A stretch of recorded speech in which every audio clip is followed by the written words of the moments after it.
അപ്പൊ എല്ലാവർക്കും നമസ്കാരം കേട്ടാ. അപ്പൊ നമ്മ ഇന്ന് വന്നിട്ടുള്ളത് ഫോർട്ട് കൊച്ചിയിലാണ്. ബസ ഹോം സ്റ്റേയുടെ ഓണറെ വീട്ടിലാണ് നമ്മ വന്നിട്ടുള്ളത്. ഇപ്പൊ ഇവിടെ വേറെ വല്ലവരും വന്ന് രണ്ടു നേരം നോക്കിയിട്ട് പോയി. അവര് വന്ന് ആദ്യം പറയുമ്പോ ആ ഒരു ഇതല്ല പിന്നെ ഇവിടെ വരുമ്പോ കാണുന്നത്. അവരോട് അത് അങ്ങനെയാണ് ഇങ്ങനെയാണ്, ഒരുപാട് പ്രശ്നമുണ്ട്. അതുകൊണ്ട് ഞാൻ പറഞ്ഞു നോക്കി, ഞാൻ എന്റെ വെള്ളത്തിന്റെ ടെസ്റ്റ് വരെ എടുത്ത് വെച്ചേക്കണേ. അപ്പൊ നമുക്ക് സംസാരിച്ചിക്കാൻ നേരമില്ല, നേരെ വർക്കിലോട്ട്. ചേട്ടന്റെ ആവശ്യം ഒന്നായിരുന്നു, ഒരുപാട് സ്പേസ് എടുത്തുകൊണ്ട് ഇത് ചെയ്യരുത്, വളരെ ഒതുക്കി ചെയ്യണം എന്നാണ് നമ്മളോട് ചേട്ടൻ പറഞ്ഞത്. അതിന്റെ ഭാഗമായിട്ട് നമ്മൾ വളരെ ഒതുക്കിയിട്ട് നല്ല കൃത്യതയോടെയും വളരെ ക്ലിയറോടെയും നമ്മൾ ചെയ്തിട്ടുള്ളത് കേട്ടാ. 2 ബോർവെല്ലിന്റെ മോട്ടറും ഒറ്റ കണക്ഷൻ ആയിട്ട് കൊടുത്തേക്കണേ. മോട്ടർ അടിച്ചാലും ഫിൽറ്ററിങ് ചെയ്തങ്ങായിട്ടും 2 ടാങ്കിൽക്കും വരുന്ന രീതിയിൽ തന്നെ ആക്കാൻ പറഞ്ഞിട്ടുണ്ട്.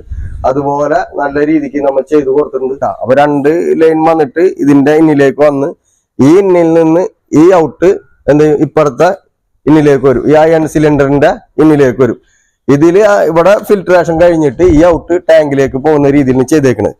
ഒരു പക്ഷെ എന്തെങ്കിലും കാരണവശാല് ഇത് റീഫിൽ ചെയ്യേണ്ട സമയത്തോ അല്ലെങ്കിൽ ഏതെങ്കിലും ഡാമേജോ മറ്റുള്ള കാര്യങ്ങളോ ഉണ്ടായി കഴിഞ്ഞാല് ഒരു ബദൽ സംവിധാനം എന്ന നിലയ്ക്ക് നമ്മളിവിടെ ബൈപ്പാസ് ചെയ്തിട്ടുണ്ട്. അതായത് ഈ ഔട്ട് ഒന്ന് ക്ലോസ് ചെയ്യണം, ഈ ഇന്നും ക്ലോസ് ചെയ്യണം. എന്നിട്ട് ഈ സെൻട്രിലെ വാൽവ് ഓപ്പൺ ആക്കി കഴിഞ്ഞാല് നേരെ എന്ത് ചെയ്യും, ഈ വെള്ളം താൽക്കാലികമായിട്ട് ഈ വെള്ളം ഇവർക്ക് ഉപയോഗിക്കാൻ പറ്റും. നമ്മ വന്ന് ഇത് ക്ലിയർ ചെയ്യുന്നത് വരെ വെള്ളത്തിന്റെ യാതൊരു പ്രശ്നമോ പ്രോബ്ലമോ ഇവർക്ക് ഉണ്ടാവില്ല.